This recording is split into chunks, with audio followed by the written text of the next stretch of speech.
السلام عليكم ورحمة الله وبركاته. الحمد لله الصلاة والسلام على أشرف المرسلين وعلى آله وصحبه أجمعين أما بعد. وبهمزة القرار عم المصطفى أصد لله سيد الشهداء. رب اشرح لي صدري ويسر لي أمري واحلل عقدة من لساني يفقهوا قولي. بسم الله. ഇൻഷാ അല്ലാഹ് നമ്മുടെ 12ാമത്തെ ക്ലാസ് ഇൻഷാ അല്ലാഹ് ഇവിടെ തുടങ്ങുകയാണ്.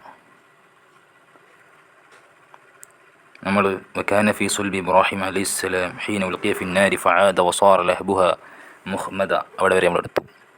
ഇനി ഇൻഷാ അല്ലാഹ് നമുക്ക് എടുക്കേണ്ടത് വറഅത് ഉമ്മുഹു ആമിനതു റളിയല്ലാഹു അൻഹ ഹീന ഹമലത് ബിഹി മലായികത السماء മദദ ودخل عليها الأنبياء وهم يقولون لها إذا وضعت شمس الفلاح والهدى ഫസമ്മീഹി മുഹമ്മദ സല്ലല്ലാഹു അലൈഹി വസല്ലം. ഇവിടെയാണ് ഞാൻ ഇൻഷാ അല്ലാഹ് ഈ ക്ലാസ്സിൽ എടുക്കാൻ ഉദ്ദേശിക്കുന്നത്. അല്ലാഹു തൗഫീഖ് നൽകുമാറാകട്ടെ.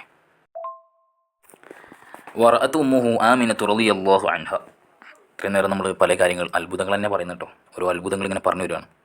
ഇനി ജനന സമയത്തേക്ക് എടുക്കുകയാണ്. ആ സമയത്തുണ്ടായ അത്ഭുതങ്ങൾ. വറഅത് ഉമ്മുഹു ആമിനതു റളിയല്ലാഹു അൻഹ. മുത്ത് റസൂലുള്ളാഹി സ്വല്ലല്ലാഹു അലൈഹി വസല്ലമ തങ്ങളുടെ ഉമ്മയായ ആമിനുമ്മ ബീവി അവർ കണ്ടു. എപ്പോൾ ഹീന ഹമലത്ത് ബിഹി ആ മുത്തുനബി സല്ലല്ലാഹു അലൈഹി വസല്ലമ തങ്ങളെ ഗർഭം ധരിച്ച സമയത്ത് ആമിനുമ്മ ബീവി കണ്ടു. ആരെ? മലായികത സമാഇ മദദ.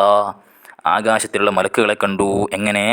മദദൻ, സംഘമായി വരുന്നതായിട്ട് സഹായിക്കാൻ വേണ്ടിയിട്ട്. ആമിന റളിയല്ലാഹു അൻഹയെ സഹായിക്കാൻ വേണ്ടിയിട്ട് സംഘമായി വരുന്നത് ആമിനുമ്മ ബീവി കാണുകയാണ്. മുത്തനബി സല്ലല്ലാഹു അലൈഹി വസല്ലമ തങ്ങളെ ഗർഭം ധരിച്ച സമയത്ത് വാൻലോകത്ത് നിന്നും മലായിക്കത്ത് സംഘമായിട്ട് സഹായിക്കാൻ വേണ്ടി ഇറങ്ങി വന്നു എന്നാണ് പറയുന്നത്. ഈ ഒരു കാഴ്ച നേരിട്ട് തന്നെ മഹദിയായ ആമിന റളിയല്ലാഹു അൻഹ കണ്ടിരുന്നു. പക്ഷികളെ പോലെയാണ് മലക്കുകളെ കണ്ടത് എന്നും ചില കിതാബുകളിലൊക്കെ കാണാൻ കഴിയും. അമ്പിയാക്കൾ വന്ന് മുഹമ്മദ് എന്ന് പേര് വെക്കാൻ വേണ്ടി പറഞ്ഞ സംഭവം ആമിന റളിയല്ലാഹു അൻഹ തൻ്റെ ഉപ്പാപ്പയായ അബ്ദുൽ മുത്തലിബിനോട് ഇൻഷാ അല്ലാഹ് പറയുന്നുണ്ട്.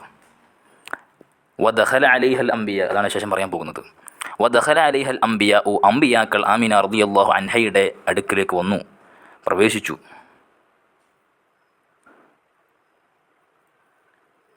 എത്തരത്തിൽ? വഹും യഖൂലൂന ലഹാ, അവർ ആമിന ബീവി റളിയല്ലാഹു അൻഹയോട് പറയുന്നു, ഇദാ വളഅതി ശംസൽ ഫലാഹി വൽ ഹുദാ, നിങ്ങൾ വിജയത്തിൻ്റെയും സന്മാർഗത്തിൻ്റെയും സൂര്യനെ പ്രസവിച്ചു കഴിയുകയാണെങ്കിൽ ഫസമ്മീഹി മുഹമ്മദ സല്ലല്ലാഹു അലൈഹി വസല്ലം, നിങ്ങൾ പ്രസവിച്ചാൽ അവർക്ക് നിങ്ങൾ മുഹമ്മദ് എന്ന് പേര് വെക്കണം, മുഹമ്മദ് എന്ന് പേര് വെക്കണം. അപ്പോൾ അമ്പിയാക്കൾ വന്ന് മുഹമ്മദ് എന്ന് പേര് വെക്കാൻ വേണ്ടി പറഞ്ഞ സംഭവം ആമിന ബീവി റളിയല്ലാഹു അൻഹ ഭർത്താവിൻ്റെ ഉപ്പയായ അബ്ദുൽ മുത്തലിബിനോട് പറയാണ്. അതനുസരിച്ച് അബ്ദുൽ മുത്തലിബാണ് മുത്ത് റസൂലുള്ളാഹി സ്വല്ലല്ലാഹു അലൈഹി വസല്ലം തങ്ങളെയും കൂട്ടിയിട്ട് കഅബയുടെ ചാരത്ത് പോയിട്ട് മുഹമ്മദ് എന്ന് പേര് വെക്കുന്നത്. അത് അമ്പിയാക്കൾ ആമിന ബീവിക്ക് അറിയിച്ചു കൊടുത്തതാണ്. മറ്റു പല അത്ഭുതങ്ങളുണ്ട്, ഇൻഷാ അല്ലാഹ് അടുത്ത ക്ലാസ്സിൽ പറയും. മറ്റൊന്ന് ഇവിടെ പറഞ്ഞത് ഷംസുൽ ഹുദാ അല്ലേ, ഇദാ വളഅതി ശംസൽ ഫലാഹി വൽ ഹുദാ, വിജയത്തിൻ്റെയും സന്മാർഗത്തിൻ്റെയും സൂര്യൻ എന്നാണ് ഇവിടെ വിശേഷിപ്പിച്ചിട്ടുള്ളത്.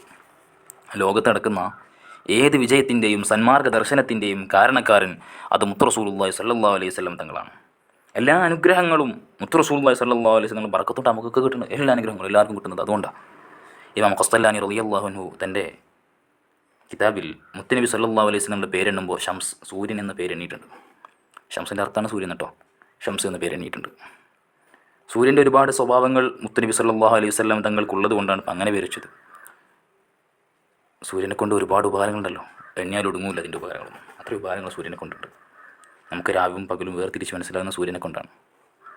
ദിനങ്ങൾ ഋതുക്കളെല്ലാം മാറി മറിഞ്ഞു വരുന്നത് സൂര്യൻ്റെ ഓരോ പ്രവർത്തനങ്ങൾ കൊണ്ടാണ്. അപ്പോൾ വളരെ നല്ല ഉയർച്ചയിലാണ്, നല്ല പ്രകടമായിട്ട് എല്ലാവർക്കും കാണാൻ കഴിയും. അതൊക്കെയാണ് സൂര്യൻ്റെ ഏറ്റവും വലിയ പ്രത്യേകതകളെന്ന് പറഞ്ഞാൽ. അതേപോലെ തന്നെ മുത്തുനബി സല്ലല്ലാഹു അലൈഹി വസല്ലം നമ്മുടെ ശരീഅത്ത് എല്ലാവർക്കും കാണാൻ കഴിയും. അതേപോലെ ആ നബി തങ്ങൾക്ക് വലിയ സ്ഥാനങ്ങളും മഹത്വങ്ങളും ഉണ്ട് എന്നൊക്കെയാണ് ഇതിലൂടെ സൂചിപ്പിക്കുന്നത്. ഷംസൽ ഫലാഹി വൽ ഹുദാ ഫസമ്മീഹി മുഹമ്മദ അല്ലേ, ഇദാ വളഅതി ഷംസൽ ഫലാഹി വൽ ഹുദാ ഫസമ്മീഹി മുഹമ്മദ, നിങ്ങൾ വിജയത്തിൻ്റെയും സന്മാർഗത്തിൻ്റെയും സൂര്യനെ നിങ്ങൾ പ്രസവിച്ചു കഴിഞ്ഞാൽ ആമിന ബീവിയെ അവർക്ക് നിങ്ങൾ മുഹമ്മദ് എന്ന് പേര് വെക്കണം, മുഹമ്മദ് എന്ന് പേര് വെക്കണം ഇൻഷാ അല്ലാഹ്.